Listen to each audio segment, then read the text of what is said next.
নরসিংদীর বেলাবতে জনপ্রিয় হচ্ছে চাশনি পাতা চাষ। নদী Bangla group, Narsingdi TV news update. Narsingdi Belab উপজেলার আশেপাশের গ্রামে চাষ হচ্ছে এক বিশেষ ধরনের পাতা, যা স্থানীয়ভাবে পরিচিত চাশনি পাতা, বিলাতি পাতা কিংবা হজ পাতা নামে। এর ঘ্রাণ আর স্বাদ একেবারেই আলাদা। বৈশাখ মাসে এই পাতার বীজ বপন করা হয়। এরপর মাত্র 25 থেকে 30 দিনে পাতাগুলো বড় হয়ে ওঠে। চাষিরা জানান, বেশি যত্নের দরকার পড়ে না, শুধু নিয়মিত আগাছা পরিষ্কার আর হালকা সেচই যথেষ্ট। সবুজ এবং হালকা গাকা রঙের এই পাতার গায়ে কিছু ছোট কাঁটা থাকে। রান্নায় ব্যবহার করলে তরকারিতে আনে অনন্য স্বাদ ও সুগন্ধ।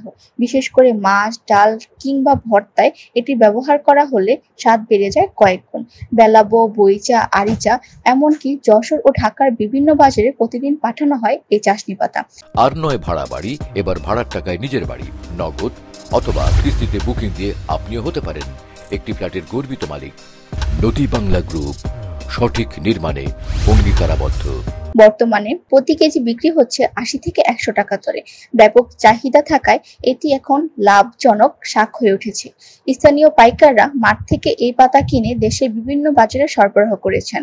ফলে চাষিরা পাচ্ছেন লাভবান দাম আর ভোক্তারাও পাচ্ছেন ভিন্ন স্বাদের এই শাক।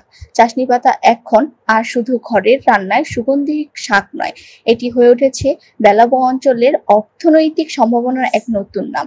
সঠিক উদ্যোগ ও বাজারজাতকরণের মাধ্যমে এই শাক দেশের বাইরেও জনপ্রিয় হতে পারে।